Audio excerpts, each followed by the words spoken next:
السلام عليكم ورحمة الله وبركاته. أنا حذيفة محمد من قناة قصص حذيفة، ورجعت لكم اليوم أخيرا بقصة جديدة.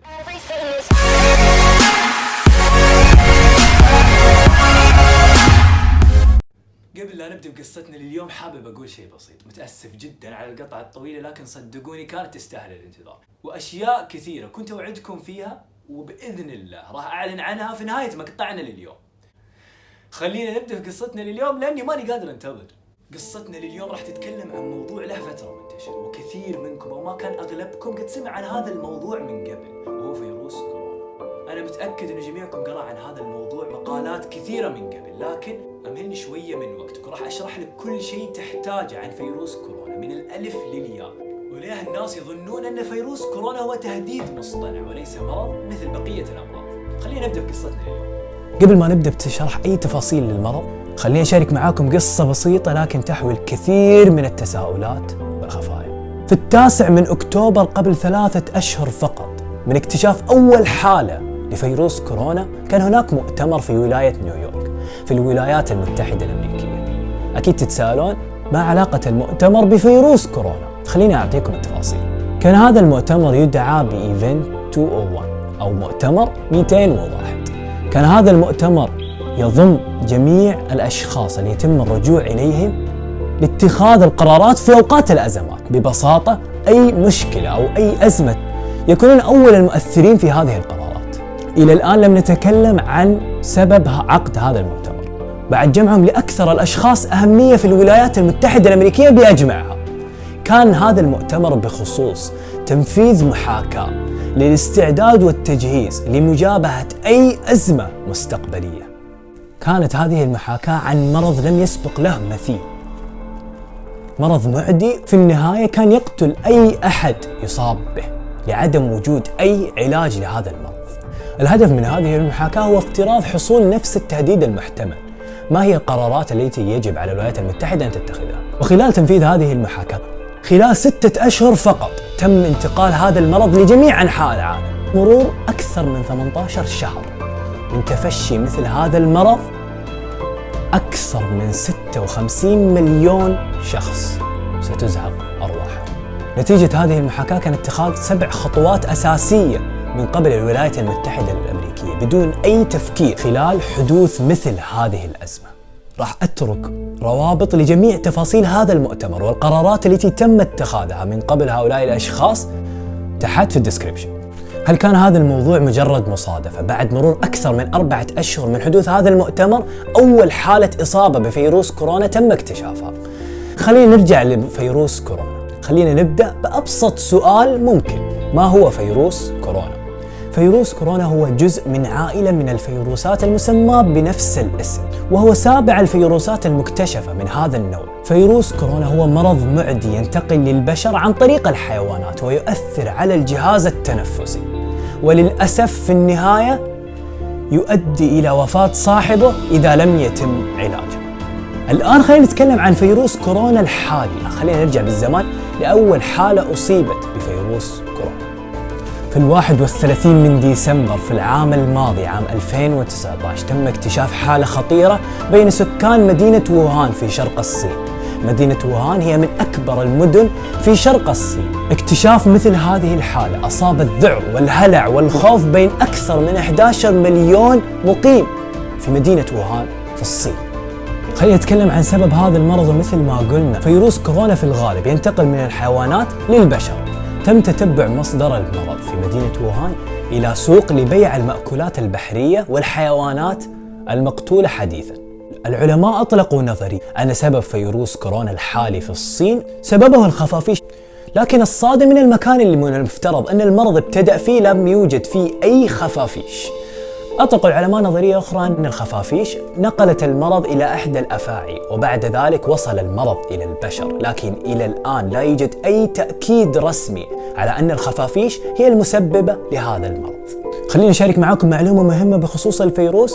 اكتشاف الحيوان المسبب للمرض هو أول خطوة لصنع العلاج ضد هذا المرض. مرض بهذه الخطورة بدون أي علاج لحين اللحظة سيكون تهديد فتاك لأي دولة في العالم. خلينا نتكلم عن انتشار هذا المرض في الصين تحديدا. مع مرور الأيام ازدادت الإصابات وبدون أي علاج مكتشف، ازدياد الإصابات وازدياد الهلع والخوف بين الناس. عطسة واحدة فقط كانت كفيلة بنقل هذا المرض لأكثر من 14 شخص ممن حوله في الظروف المناسبة. جزيئات هذا الفيروس تبقى في الهواء لأكثر من 45 دقيقة متواصلة. أنتم متخيلين مقدار خطورة هذا الشيء؟ وإلى الآن بدون أي حل. صادف انتشار هذا المرض احتفالات العالم بالسنة الصينية. منعت جميع الاحتفالات بسبب خوف العالم من انتشار هذا المرض بين الناس. مدينة مثل مدينة ووهان وعدد سكان أكثر من 11 مليون شخص أصبحت مدينة أشباح.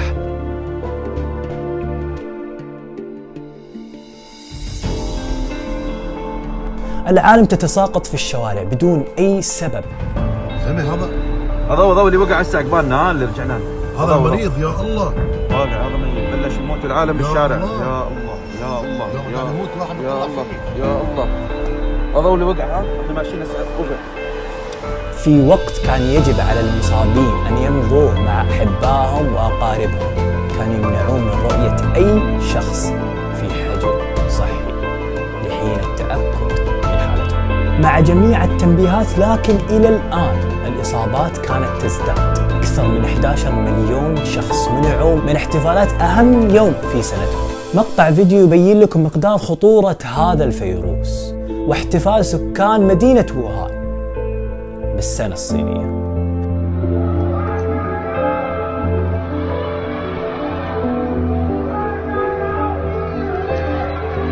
لكن مع مرض مثل فيروس كورونا بالتأكيد الأمور ستسوء.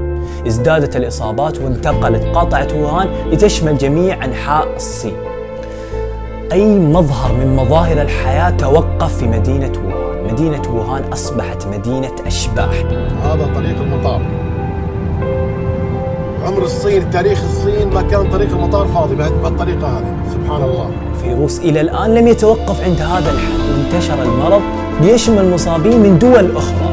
منظمة الصحة العالمية صنفت فيروس كورونا على أنه تهديد عالمي يجب على الجميع الحذر منه. إلى حين اللحظة تم تحديد أكثر من 24324 حالة إصابة بهذا المرض، 490 حالة وفاة مؤكدة في جميع أنحاء العالم. إلى الآن أكثر من 26 دولة سجلت إصابات بهذا المرض. كل دول العالم تسحب جميع سكانها حالياً من الصين وتخليهم كإجراء وقائي. كثير من الشركات العالمية العملاقة مثل أبل أقفلت محلاتها التجارية في الصين لحين انتهاء الأزمة. أكثر من 26 دولة حول العالم سجلت حالة إصابات مؤكدة، منها الولايات المتحدة الأمريكية، فيتنام والصين وحتى الإمارات العربية المتحدة. شيء واحد أخير، أكدت تقارير كثيرة أن الصين اكتشفت هذا المرض بمدة طويلة قبل الإعلان عنه، في مدة كان يمكن علاج هذا المرض وكبح مثل هذا التهديد، لكن الصين اختارت عدم الإعلان عن انتشار هذا المرض لحين معرفة دول العالم في نهاية ديسمبر. آخر جزء في قصتنا لليوم، لكن هو أهم جزء في قصتنا لليوم، طرق الوقاية من مثل هذا المرض. حمانا الله وإياكم. ارتداء الكمامات الواقية الطبية، راح أضع بعض الصور لمثل هذه الكمامات. تعقيم اليدين باستمرار واجتناب الأماكن المزدحمة على قدر المستطاع. هذه نهاية جميع تفاصيل قصتنا لليوم، لكن بسألكم سؤال: هل مرض وفيروس كورونا هو تهديد مصطنع أم فقط مرض مثل بقية الأمراض؟ حابب أسمع آراءكم تحت في الكومنتات ونظرياتكم المحتملة لتفسير انتشار مثل هذا المرض. كانت هذه نهاية قصتنا لليوم، أتمنى أنها نالت على إعجابكم. نأتي للموضوع اللي أنا أول واحد كنت متحمس أني أعلن عنه. بإذن الله من اليوم ورايح كل يوم خميس في نفس توقيتنا راح يكون في مقطع جديد وقصة جديدة، لأني راح أبدأ أشارك بعض القصص المكتوبة لأي أحد ما يحب يسمع صوتي. راح أشارك بعض القصص المكتوبة، لكن بإذن الله راح أستمر بالمقطع الأسبوعي كل يوم خميس. إذا حبيتم تدعموني أتمنى أنكم تشاركون هذا المقطع أو أي مقطع ثاني يعجبكم مع أي أحد تتوقعون أنه يهتم في القصص. سبحانك اللهم وبحمدك، أشهد أن لا إله إلا أنت، أستغفرك وأتوب إليك. انتظروني الأسبوع الجاي بقصة جديدة. سلام.